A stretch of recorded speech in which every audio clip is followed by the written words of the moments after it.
یہ جو motivational speaker بار بار کہتے ہیں سکسیز, کامیابی, لفظ بہت استعمال کرتے ہیں, آج ہم اس جگہ پہ کھڑے ہوئے ہیں, آج اللہ نے ہمیں جو کامیابی دی ہے اس کے پیچھے یہ راز ہے, اس کے پیچھے یہ راز ہے.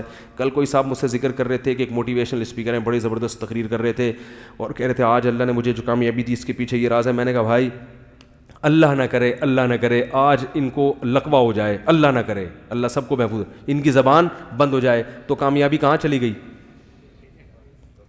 بولو نا. اللہ نہ کرے یہ گھر سے آ رہے ہیں ورک شاپ کے لیے اور اللہ نہ کرے کسی گاڑی سے ایکسیڈنٹ ہو گیا اور ٹانگیں ٹوٹ گئیں, اللہ نہ کرے, اللہ سب کو حفاظت, تو وہ کامیابی جو سکسیز کی باتیں وہ کہاں چلی گئیں؟ بولو بھائی. میں سب سے پہلے آپ لوگوں سے سوال پوچھتا ہوں کہ مائیکل جیکسن کامیاب تھا یا ناکام؟ زندگی میں کامیاب تھا. جو سکسیس کی ڈیفینیشن کی جاتی ہے وہ ان موٹیویشنل اسپیکر کی بات کر رہا ہوں جو مذہب کو نہیں مانتے, جو مذہب کو نہیں مانتے ان کی بات کر رہا ہوں, جو آخرت کا تصور نہیں رکھتے. مائیکل جیکسن دنیا کے لحاظ سے کامیاب ترین انسان ہے نہیں؟ بولو بھائی. تھا. اب کامیاب ہے یا نہیں؟ اب نہیں ہے, اب نہیں. لوگ اس حقیقت کو, اب جو مائیکل جیکسن کی زندگی کو فالو کر رہے ہیں, ہمارے یہاں بھی بہت سے لڑکے ڈانسر بننے کی کوشش میں لگے ہوئے ہیں کہ جیسے مائیکل جیکسن ترقی کی عروج پہ پہنچا تھا تو میں بھی تھرک تھرک کے وہاں تک. پہنچتے نہیں ہیں, جوائنٹ میں کچھ مسئلہ ہو جاتا ہے کیونکہ جیسے اللہ نے اس کی ہڈیوں میں اسپرنگ لگائے ہوئے تھے وہ ہر ایک کی ہڈیوں میں نہیں ہوتے, تو وہ کچھ نہ کہیں سے وہ چٹک گئی, کہیں آواز آ گئی. تو کوشش یہی ہوتی ہے کہ ہم بھی ان ترقی کی کہاں تک پہنچے. بھائی آپ جس کو فالو کر رہے ہو ذرا اس کی قبر پہ جا کے اس سے پوچھو کہ حضرت آپ نے پوری ایڑی چوٹی کا زور لگا دیا, بچپن سے آپ نے ایک چیز کو ویژن بنایا. ہمارے یہاں تو ڈانسر جو ہے نا وہ ویژن تھوڑی بناتا ہے, وہ تو غریبی میں کہیں سے کسی نے ڈانس سکھا دیا تو چلو اس کو مزہ آ رہا تو وہیں سے ہوتے ہوتے ڈانسر بن جاتا ہے. گورے تو ویژن بناتے ہیں باقاعدہ کہ دنیا کا سب سے بڑا ڈانس, بلکہ ابا بناتے ہیں کہ میرا بچہ پیدا ہوا اس کو کیا بناؤں گا؟ ڈانسر. ہمارے یہاں تو بچہ پیدا ہوتا ہے تو پتہ ہی نہیں ہوتا کیوں ہوا, یہ کس سلسلے میں آیا یہ دنیا میں پتہ ہی نہیں ہوتا نا کس سلسلے میں آیا, وہ آ گیا بھائی. سوچیں گے وہ خود ہی بنٹے بھی کھیل رہا ہے, کنچے بھی کھیل رہا ہے, مارم پیٹی بھی, گھنٹیاں بجا کے بھاگ بھی رہا ہے, گالیاں بھی سیکھ رہا ہے, گٹکے بھی کھا رہا ہے. تو پھر بڑے ہو کر ماں باپ بہت عرصے کے بعد جا کے تھوڑا سوچتے ہیں کرنا کیا ہے اس کے ساتھ.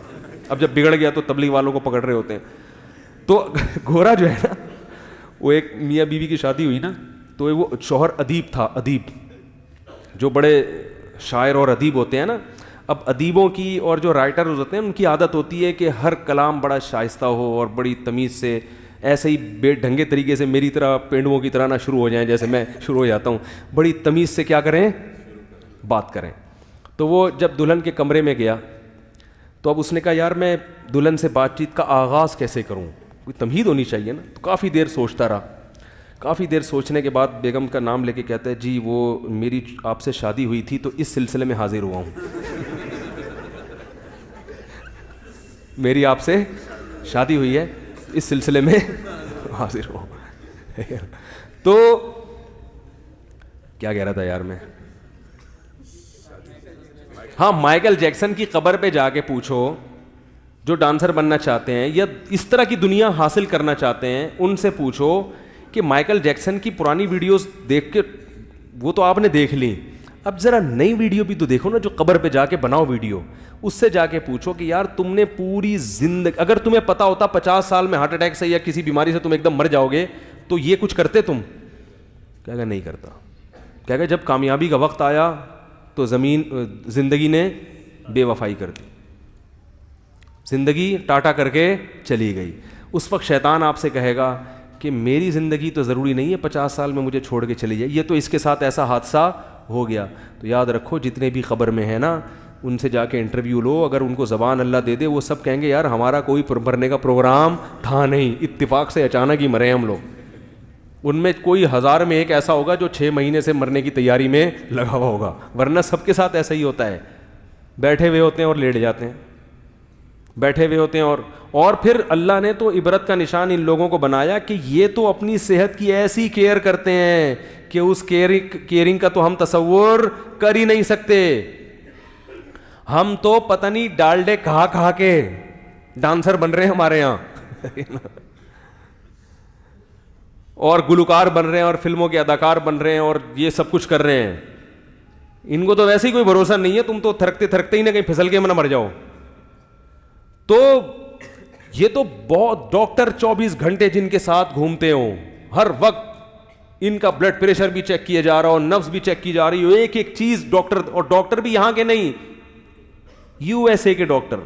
یو ایس اے سے مجھے یاد آیا, میں جب ہانگ کانگ میں تھا نا تو وہاں اٹک کے لوگ بہت ہیں. تو میں نے ایک اٹک والے سے پوچھا, میں نے کہا آپ کہاں کے؟ کہتے ہیں یو ایس اے. میں نے کہا یو ایس اے, تو آپ تو یہیں کے بورن ہیں, یہیں کے پیدا. کہہ رہے ہیں بھائی ہماری اس ریاست کا نام ہم نے ہانگ کانگ نہیں اب یو ایس اے رکھ دیا, یونائٹیڈ اسٹیٹ آف اٹک. ٹھیک ہے, کیونکہ اٹک کے لوگ اتنے زیادہ ہیں ہانگ کانگ میں کہ وہ کہہ رہے ہیں ہم نے اب اس ریاست کا نام کیا کر دیا, یونائٹیڈ اسٹیٹ آف اٹک. تو جب کوئی ہمیں فون کرتا ہے کہاں ہو, ہم کہتے ہیں یو ایس اے میں, شو بھی مر جاتی ہے اور جھوٹ بھی نہیں ہوتا. ٹھیک ہے نا, تو یونائٹیڈ اسٹیٹ آف اٹک. تو میں کہہ رہا ہوں جو اوریجنل یونائٹیڈ اسٹیٹ ہے, یونائٹیڈ اسٹیٹ آف امریکہ, وہاں کے ڈاکٹر اور اس کا پورا پینل وہ بیچارے کو نہیں بچا سکا. تو یہ عبرت کا نشان ہے ہم سب کے لیے, میرے لیے بھی, آپ کے لیے بھی, کہ بھائی یہ جس کو ہم کامیابی سمجھ رہے ہیں یہ کامیابی نہیں ہے, یہاں جیتنے کے بعد بھی ناکامی ہے. تو مائیکل جیکسن اگر کامیاب تھا تو تھا, اور جو چیز تھی ہوتی ہے نا وہ حقیقت نہیں ہوتی. ارے بھائی ایک آدمی پیسہ بہت کمایا پھر چھن گیا, تو کیا اس پہ خوش ہوگا؟ میں نے بہت کمایا تھا. آپ کہہ رہے ہو یار تم بڑے خوش خوش پھر رہے ہو, کیا بہت دولت آ گئی ہے؟ وہ کہہ رہا ہے اتنی مجھے خوشی ہو رہی ہے کیونکہ میرے پاس دولت تھی اس لیے میں بہت خوش ہوں. تو آپ کہو گے یار تھی تو پھر اب کس بات کی خوشی؟ تھی کا لفظ بتا رہا ہے کہ اب نہیں ہے. اور ایک آدمی ہو جو غریب ہو, کچھ بھی نہیں ہے, بڑا خوش پھر رہا ہے, آپ اس سے پوچھ رہے ہیں کیوں خوش تھے, کیوں خوش ہو؟ وہ کہے گا میرے پاس دولت آئے گی. یقیناً اس کی خوشی کیا ہے؟ بجائے کہ یار آ جائے گی. تو تھی پہ کوئی خوش نہیں ہوتا. تو مائیکل جیکسن ہو یا کوئی بھی اس طرح کے مشہور لوگ ہوں, اگر وہ کامیاب ہو گئے تو یہ بیوقوفوں والی باتیں ہیں بھائی, پاگل پنے کی باتیں ہیں کہ وہ مرا کیوں پھر وہ کامیاب ہو گیا, اور ایسے ٹائم پہ مر گیا جب مرنے کا اکثر پروگرام لوگوں کا ہوتا نہیں ہے. ٹھیک ہے نا, تو ایسے ٹائم پہ مر گیا. کوئی بھی کسی بھی ٹائم پہ مر سکتا. ہمارے ایک عالم تھے, جاننے والے دوست تھے, ینگ تھے, بہت خوبصورت, بڑی پرسنالٹی, بہت اللہ نے پیسہ بھی دیا, ان کے والد کے اکلوتے بیٹے, باپ نے اپنے بیٹے کو پڑھایا لکھایا, بہت کچھ امیدیں لگائیں کہ بھائی اب یہ بیٹا مفتی بنے گا, عالم بنے گا. وہ عالم بھی بنے, مفتی بھی بنے, ان کی شادی کرائی, بچے ہوئے, ایکسیڈنٹ میں اچانک موت. ہم کہتے تھے یار یہ کیسے دنیا سے چلے گا یار, ان کے تو ابھی دنیا میں جو والد کی جو امنگیں تھیں اس کے پورا ہونے کا وقت آیا ہے. تو مجھے بھی, کیونکہ میری ان سے بڑی گہری دوستی تھی, مجھے بڑا, میری ان سے ایک دن پہلے گپ شپ ہوئی ہے, باتیں ہو رہی ہیں, اگلے دن اطلاع آئی کہ ان کی ڈیتھ ہو گئی. تو ایک دم دھچکا لگتا ہے نا انسان. بہت دیر سوچتا رہا کہ اللہ اس میں کیا حکمت ہے بھائی, ہم مر جائیں یا کوئی دوسرا مر جائے, ہمارے اور بھی ماشاءاللہ بھائی ہیں, یہ بیچارے مر گئے جبکہ ان کے والد نے جو انویسٹمنٹ ابھی کی تھی اس کے پھل کھانے کا وقت آیا, اور تھے بھی اکلوتے, اور باپ کی نیت بھی بہت اچھی تھی, کوئی دنیا نیت نہیں تھی, کیا تھا عالم بناؤں گا اور یہ دین کا کام کرے گا. اور اگر مرنا ہی تھا اللہ شادی سے پہلے مر جاتے, جوان بیوی اور بچوں کو یتیم بھی ہو گئے, باپ بھی پریشان, گھر بیوی بھی پریشان, بچے بھی چھوٹے چھوٹے. بڑا درس آتا ہے نا انسان کو, بچوں کا تو کوئی پوچھنے والا نہیں ہوتا باپ کے بعد. میں بڑا پریشان ہے, اللہ تیرے تو ہر کام میں کوئی حکمت ہوتی ہے, اس میں کیا حکمت ہے تیری؟ کافی دیر سوچتا رہا تو ایک حکمت اللہ نے ذہن میں ڈالی. یہ حکمت یہ ہے کہ میں کسی کو کسی بھی وقت مار سکتا ہوں, بس یہ حکمت ہے. یہ ذہن بنا لو, کوئی بھی کسی بھی ٹائم پہ میرے بھائی مر سکتا ہے. تو سارا اپنا جو سیٹ اپ چلاؤ نا, اسی حساب سے ہم کسی بھی ٹائم پہ مارکیٹ سے شارٹ. ہر آدمی سمجھتے ہیں میں شارٹ نہیں ہوں گا. میں جب وصیت لکھی نا, میں نے وہ پورا ڈائریاں واریاں بنا کے گھر میں بتایا میں مر گیا تو یہ. اب جب بھی سفر پہ جاتا ہوں گھر والے میں مر گیا تو یہ, گھر والے کہتے ہیں کیوں مر رہے ہو بھائی, کیا مسئلہ کیا ہے؟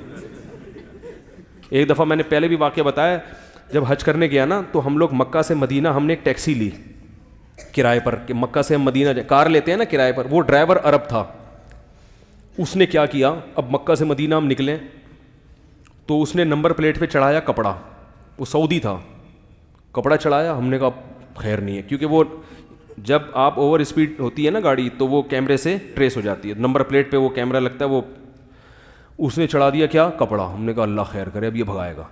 اور اتنی اسپیڈ سے گاڑی بھگائی ہے اس نے, اتنی اسپیڈ سے کہ وہ جو ٹریفک پولیس والے ہوتے تھے نا ایک دو دفعہ تو ایسا ہوا کہ ٹریفک وہ جو انہوں نے وہ رکھے ہوئے ہوتے ہیں تکون سے روکنے کے لیے, اس کو بھی دھاڑ توڑتا ہوا نکل لیا وہ, اور پولیس والے پیچھے بھاگ رہے ہیں اس کے, پتہ نہیں کیا کیا مسئلہ تھا اس کا واللہ عالم.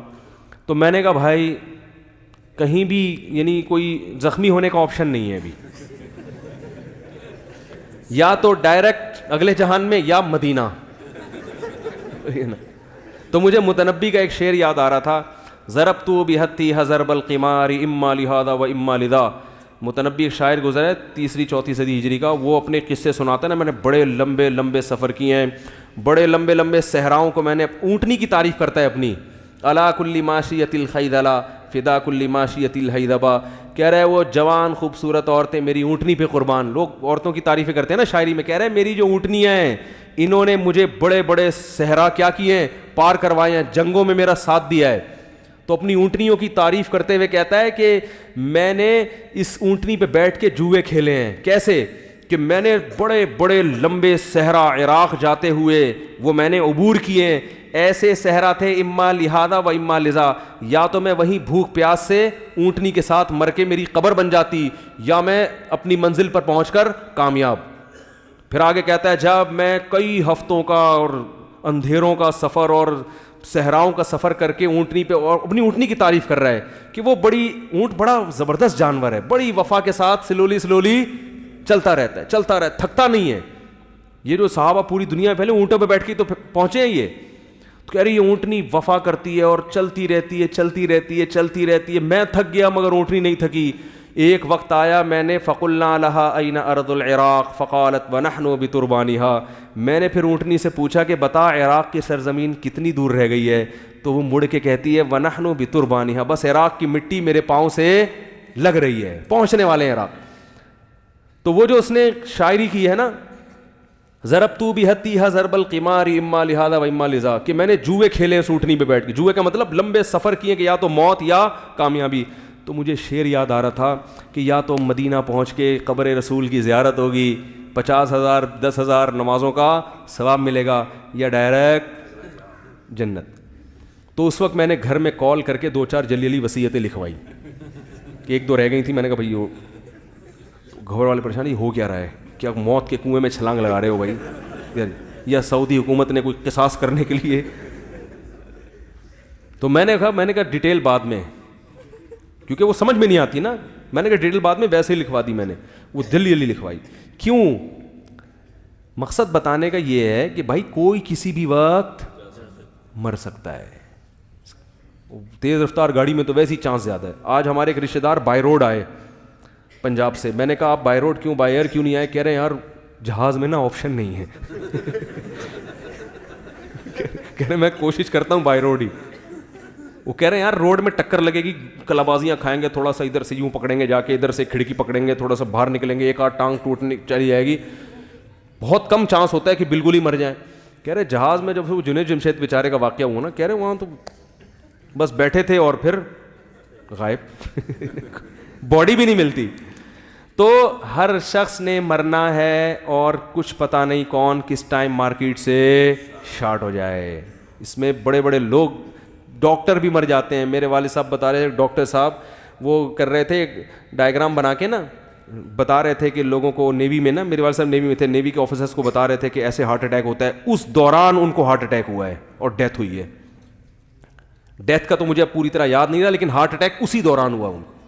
اللہ نے کیسی عبرت کی بھائی, جو ڈاکٹر ہارٹ اسپیشلسٹ کو پڑھا رہا ہے اور بتا رہا ہے کہ ایسے اٹیک ہوتا ہے, این اسی وقت اس کو اللہ نے ہارٹ اٹیک ہوا. اس کا مطلب نہیں کہ آپ حفاظتی تدبیر اختیار نہ کریں, موت کے لیے ہر وقت تیار رہیں اور دنیا سے دل نہ لگائے.